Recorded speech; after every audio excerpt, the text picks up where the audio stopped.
करने का होने के बाद अपू गौड़ा उन्होंने स्वामी आंदोलन दोनों प्रेस मीट करे थे। उसके काउंटर में कल मैं जवाब दिए। मैं सीधा सीधा उन्होंने क्या बोले ಅವ್ರು ಏನು ಹೇಳಿದರು, ತಾಕತ್ತಿದ್ದರೆ ತಾವು ಸಿ ಬಿ ಐಗೆ ಒಪ್ಪಿಸ್ಲಿ ಅಲ್ಲಂ ಪ್ರಭು ಪಾಟೀಲ್ ಅಂತ ಹೇಳಿದ್ರು. ತಾಕತ್ತು ನನ್ನ ಬಲ್ಲಿದೆ ಅಂಥೇಳಿ ನಾನು ಸಿ ಬಿ ಐಗೆ ಒಪ್ಪಿಸ್ತೀನಿ. ನಿಮ್ಮದೇ ಸರ್ಕಾರ ಮಹಾರಾಷ್ಟ್ರದಲ್ಲಿ ಕಾಂಗ್ರೆಸ್ ಸರ್ಕಾರ ಇಲ್ಲ, ನಿಮ್ಮದೇ ಸರ್ಕಾರ ಇದೆ. ತಾವು ಕೂಡ ಏನಪ್ಪ ಅಂದ್ರೆ ಸಿ ಬಿ ಐಗೆ ಒಪ್ಪಿಸಿ ಸಂಪೂರ್ಣ ತನಿಖೆ ಮಾಡಲಿ. ಲಿಂಗರಾಜ್ ಕಣ್ಣಿ ಯಾವ ಗಾಡಿ ತೊಗೊಂಡು ಹೋದ, ಎಷ್ಟು ಲೋಡ್ ಏನಪ್ಪ ಅಂದ್ರೆ ಮಾರ್ಯಾನ, ಯಾರ್ಯಾರಿಗೆ ಮಾರ್ಯಾನ, ಎಲ್ಲಿ ತಂದು ಮಾರ್ದ, ಸಂಪೂರ್ಣ ತನಿಖೆ ಆಗಲಿ ಅಂತ ನಾನು ಸಿ ಬಿ ಐಗೆ ನಾನು ಬರಿತೀನಿ. ನೀವು ಬರೆದು ನೀವು ನಿಮ್ಮದೇ ಸರ್ಕಾರದ ಎಂಕ್ವೈರಿ ಮಾಡಿಸ್ರಿ, ಕರ್ನಾಟಕ ಸರ್ಕಾರಕ್ಕೂ ಬರ್ತೀನಿ ಅಂತ ಹೇಳಿದ್ದೀನಿ ನಾನು. ಅದ್ರ ಬಿಟ್ಟು ಬೇರೆ ಏನು ಹೇಳಿಲ್ಲ. ನಿಮ್ಮ ಆತ್ಮಗೌರವದಿಂದ ನೀವು ಒಂದು ಡ್ರಗ್ ಮೆಡಿಕಲ್ ಶಾಪ್ ನಡೆಸ್ತೀರಿ, ನಿಮ್ಮ ಆತ್ಮಸಾಕ್ಷಿಯಾಗಿ ನೀವು ಮನಮುಟ್ಟಿ ನೋಡಿಕೊಳ್ಳ್ರಿ ಅಷ್ಟೇ ನಾನು ಹೇಳಿದ್ದೀನಿ. ಯಾವುದೇ ದುರುದ್ದೇಶದಿಂದ ಯಾವುದೇ ಅಪಾದನೆ ಮಾಡಿರ್ತಕ್ಕಂಥ ಪ್ರಶ್ನೆನಿಲ್ಲ. ನಾನು ಲೂಸಾಗಿ ಮಾತಾಡೋನಲ್ಲ. ಆದರೆ ನಮ್ಮ ಮಾತಿಗೆ ಇವತ್ತು ಮತ್ತೊಂದು ಪ್ರೆಸ್ ಮೀಟ್ ಮಾಡಿದ್ದಾರೆ. ಅದರಲ್ಲಿ ಮೊದಲೇ ಕಿವಿ ಹೋಗಿದೆ ಅಂಥೇಳಿ ನನ್ನ ವೈಯಕ್ತಿಕವಾಗಿಂತ ಪರ್ಸ್ನಲ್ ಕೌಂಟರ್ ಮಾಡಿರ್ತಾನೆ. ಇದು ಭಾಳ ಇದು ಅವೈಜ್ಞಾನಿಕವಾದಂಥ ಮಾತುಗಳನ್ನು ಆಡಿದ್ದಾನೆ. ಯಾಕಂದರೆ ಇವತ್ತು ನಾನು ಶಾಸಕನನ್ನು ಮಾಡೀನಿ. 2 ಲಕ್ಷ ಜನ ಮತದಾರರ ಗೌರವವನ್ನು ಕಾಪಾಡ್ತಕ್ಕಂಥ ಕೆಲಸ ಅವ್ರ ಆಶೀರ್ವಾದದಿಂದ ನಾನು ಶಾಸಕನಾಗಿದ್ದೇನೆ. ನನ್ನ ಶಾಸಕತ್ವಕ್ಕೆ ಕಳಂಕ ಬರ್ತಕ್ಕಂಥ ಅಪಶಬ್ದಗಳನ್ನು ತೆಲಿಗೆ ಬಾಯಿಗೆ ಲಿಂಕ್ ಇಲ್ಲ, ಕಿವಿ ಇದು ಇಲ್ಲ ಅಂಥೇಳಿ ಮಾತನಾಡ್ತಾನೆ. ಸಣ್ಣ ಮಾತುಗಳು. ಇದು ಯಾರು ಮಾತನಾಡ್ತಾರೆ? ಯಾರೂ ಒಳ್ಳೆಯ ಮನುಷ್ಯ, ರಾಜಕಾರಣಿ ಆದವನು, ಬುದ್ಧಿ ಇದ್ದವನು, ಬುದ್ಧಿವಂತ ಇದ್ದವನು ಮಾತಾಡೋದಿಲ್ಲ. ಯಾರು ತಲೆ ಕೆಟ್ಟಿರ್ತದೆ, ಯಾರು ಹುಚ್ಚಿರ್ತಾರೆ, ಪಾಗಲಿರ್ತಕ್ಕಂಥ ಜನ ಮಾತನಾಡಿದ್ದಾರೆ. ಇದು ಸರಿಯಲ್ಲ. ಇವರ ವ್ಯಕ್ತಿತ್ವ ಏನಪ್ಪ ಅಂದ್ರೆ ಎತ್ತಿ ತೋರಿಸೋ ಜನರಿಗೆ ನನಗೆ ಮಾಡಿರ್ತಕ್ಕಂಥ ಅಗೌರವ ಅಲ್ಲ.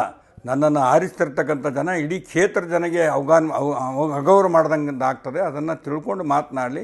ಮತ್ತೊಂದು ಕೆಲವೊಂದು ಸಣ್ಣ ಪುಟ್ಟ ವಿಷಯಗಳ ಬಗ್ಗೆ ಮಾತನಾಡಿದರೆ ನಮ್ಮ ಹಳೆಯನನ್ನು ತಂದಂಥೇಳಿ 20 ವರ್ಷಗಳ ಹಿಂದೆ ನನ್ನ ಮಿತ್ರ ಅವರ ತಂದೆ ಚಂದ್ರಶೇಖರ್ ಪಾಟೀಲ್ ಶಾಸಕರಿದ್ದಾಗ ಅವನನ್ನು ಇಲ್ಲಿ ಎ ಇ ಅಂಥೇಳಿ ತೊಗೊಂಡಿದ್ರು. ಅವ್ರ ತಾಯಿಯವರು ಕೂಡ ಇಲ್ಲೇ ಎ ಇ ಅಂತ ತೊಗೊಂಡಿದ್ರು. ಇವನ ಕಾಲಕ್ಕೂ ಕೂಡ ಅವನು 5 ವರ್ಷ ಕೆಲಸ ಮಾಡಿದ್ದಾನೆ. ಒಂದೇ ಒಂದು ವರ್ಷ ಏನಪ್ಪ ಅಂದ್ರೆ ಮಕ್ಕಳ ವಿದ್ಯಾಭ್ಯಾಸ ಬೆಂಗಳೂರಿಗೆ ಹೋಗಿ ಅವನು ವೇಕೆಂಟ್ ಇದ್ದಲ್ಲಿ ಅಲ್ಲಿಂದ ಏನಪ್ಪ ಅಂದ್ರೆ ಪೋಸ್ಟಿಂಗ್ ಕೊಡೋ ಹೊತ್ತಿಗೆ ಕೊಡ್ತಾರೆ. ಏನು ಯಾರು ಪ್ರಭಾವ ಅವನು ರಿಟೈರ್ ಆಗಿ ಹೋಗಿದ್ದಾನೆ. 1 ವರ್ಷ ಆಯ್ತು ರಿಟೈರ್ ಆಗಿ. ಅವನು ಈಗಾಗಲೇ ರಿಟೈರ್ ಆಗಿ ಹೋಗಿದ್ದಾನೆ. ಒಂದೇ ವರ್ಷ ಇದ್ದು ನಾ ಬಂದಮೇಲೆ ಅವನು ಮಾಶೆಟ್ಟಿ ಅಂತಕ್ಕಂಥವ್ನು ಕೂಡ ರಿಟೈರ್ ಆಗಿದ್ದಾನೆ.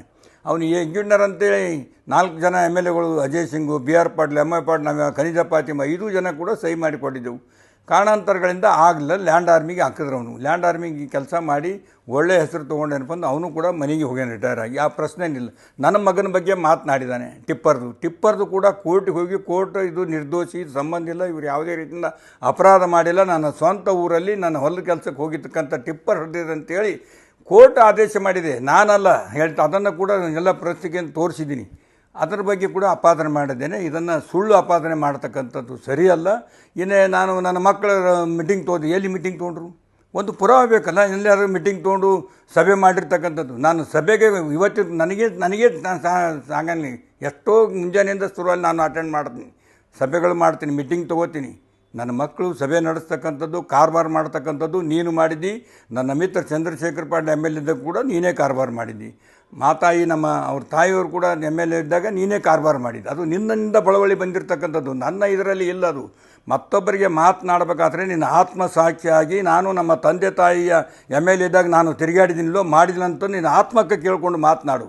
ಸುಮ್ಮನೆ ಹುಚ್ಚನಂತೆ ಮಾತನಾಡೋದು ಒಳ್ಳೆಯದಲ್ಲ, ಇದು ಶೋಭೆ ಅಲ್ಲ. ಇದನ್ನು ನಾನು ಖಡಾಖಂಡಿತವಾಗಿ ನನ್ನ ಮೇಲೇನು ಏಕವಚನದಿಂದ, ಸಣ್ಣ ಬಾಯಿಯಿಂದ, ಕಿವಿ ಸರಿಯಿಲ್ಲ, ಬಾಯಿ ತಲೆಯಿಂದ ಇದು ಹುಸ್ತನ್ನು ಮಾತನಾಡೋದು ಬಿಡಬೇಕು. ವೈಯಕ್ತಿಕವಾಗಿ ರಾಜಕೀಯದಲ್ಲಿ ಇಂಥ ದ್ವೇಷದ ಮಾತುಗಳನ್ನು ಆಡಬಾರ್ದು. HSDPಗೆ ತನಿಖೆ ಮಾಡು ತನಿಖೆ.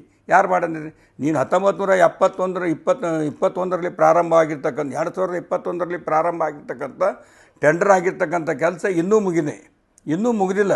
ನಾನು ಬಂದ ಮೇಲೆ HSDP 10 ತಿಂಗಳಲ್ಲಿ ಬಂದರೆ ಕೆಲಸ ಪ್ರಾರಂಭ ಮಾಡಿ ಮುಗಿಸಿದ್ದಾರೆ. ಕೆಲಸ ಕೂಡ ಅರ್ಥ ತಿಳ್ಕೊಂಡು ಮಾತನಾಡಲಿ. ಸುಮ್ಮನೆ ಯಾರಿಗೇನಪ್ಪ ಅಂದ್ರೆ ಯಾರಾದರೂ ಟೆಂಡರ್ ತೊಗೋತಾರೆ, ಕಾಂಟ್ರಾಕ್ಟ್ ಕೊಡ್ತಾರೆ. ನನ್ನ ಕೆಲಸ ಅಲ್ಲದು ಟೆಂಡರ್ ತೊಗೊಳ್ತಕ್ಕಂಥದ್ದು, ಕೊಡ್ತಕ್ಕಂಥದ್ದು. ಇದನ್ನು ಸುಮ್ಮನೆ ಏನಪ್ಪ ಅಂದ್ರೆ ಅಪಾದನೆ ಮಾಡ್ತಕ್ಕಂಥದ್ದು ಸರಿಯಲ್ಲ ಅಂಥೇಳಿ ನಾನು ಹೇಳ್ತೀನಿ.